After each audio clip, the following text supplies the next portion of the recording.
Sveiki atvykę į pirmąjį Lietuvoje Vilniaus Visorių informacinių technologijų parką. Šitie modernūs statiniai sostinės Geležinio Vilko gatvėje jau pradės kilti 2010 metų pabaigoje. O parko istorija prasidėjo 1986-aisiais. Į Visorius persikėlus matematikos ir informatikos institutui čia ėmė vystyti su informacinėmis technologijomis susijusi mokslinė veikla. 2002 metų pabaigoje įsteigta viešoji įstaiga Visorių informacinių technologijų parkas. Infrastruktūros plėtrai skirti 6 hektarai. Jau šiandien Visoriuose veikiančiose informacinių technologijų įmonėse ir organizacijose dirba 700 kvalifikuotų specialistų. Veikia 10 įmonių ir mokslo institucijų. Tarp jų Biochemijos institutas, Vilniaus universiteto ekologijos institutas, UAB Baltika Amadeus, TEF, VTEX, Exdatum, Impro, Dailycart, Art21, individuali įmonė IT sistemos, asociacijos Infobalt ir EEPA.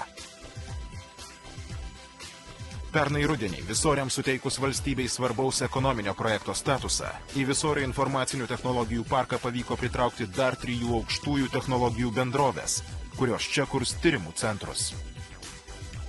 3000 kvadratinių metrų ploto aukštųjų medicinos technologijų centrą suplanavo pastatyti UAB Viltechmeda, vystanti medicininių švirkštinių siurblių skirtų tiksliam ir saugiam vaistų dozavimui gamybą.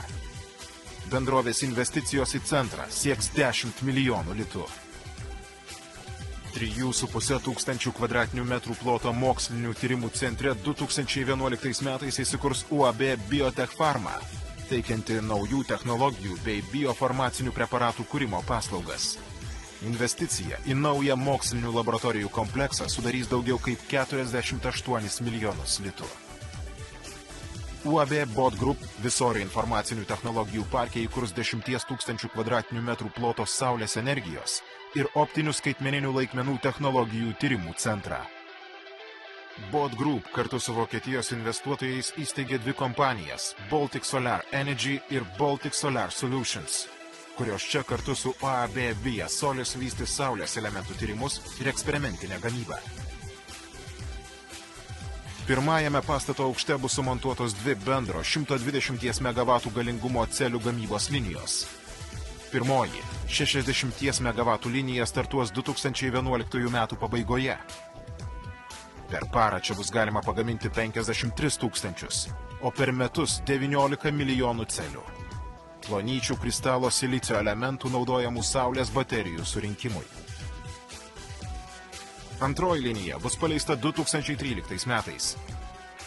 Tai jau 3 kartos celių gamybos įranga užtikrinanti ne mažiau kaip 18% efektyvumo iš monokristalino. Tai labiausiai paplitusi technologija, užimanti 90% saulės baterijų rinkos. Bendros Bot Group investicijos į šią sritį iki 2012 metų siektų 150 milijonų litų. 2015 metais planuojama apyvarta iš čia kuriamų saulės elementų pasieks 415 milijonų litų, o eksportas sudarys daugiau nei 95%. Pagamintos celės iš pirmo pastato aukšto keliaus į cokolinį. Jame UAB Via Solis tęs gamybos procesą. Iš celių bus surenkamos saulės elementų baterijos. Jos gali būti jungiamos į įvairiausių dydžių modulius, kurie iš saulės šviesos gamina elektros energiją. Apytikriai apskaičiuotas fotovoltaninio modulio veikimo terminas 30 metų. Modulio veikimo efektyvumas neblogėja ir laikui bėgant. Net po 25 metų veikimo, lyginant su pradiniu, išlieka 80% modulio efektyvumo. Saulės energetika pasaulyje šiandien yra labiausiai besivystanti pramonės šaka. Saulės baterijos nekelia triukšmo, nereikalauja priežiūros, nes jose nėra judančių, besidėvinčių detalių. Jas galima estetiškai suprojektuoti ir integruoti pastatų išorėje, o pastatų stogai ir fasadai gali padėti taupyti pastate suvartojamą elektros energiją. Visorių informacinių technologijų parkas netolimoje ateityje taps know-how ir didelės pridėtinės vertės kūrimo centrų Lietuvoje. Įgyvendinus ambicingus investuotojų planus bus sukurtas analogo regione neturintis aukštųjų technologijų verslo ir mokslo bendradarbiavimo branduolys, pritrauksantis ir kitų vakarų kompanijų dėmesį į Lietuvą.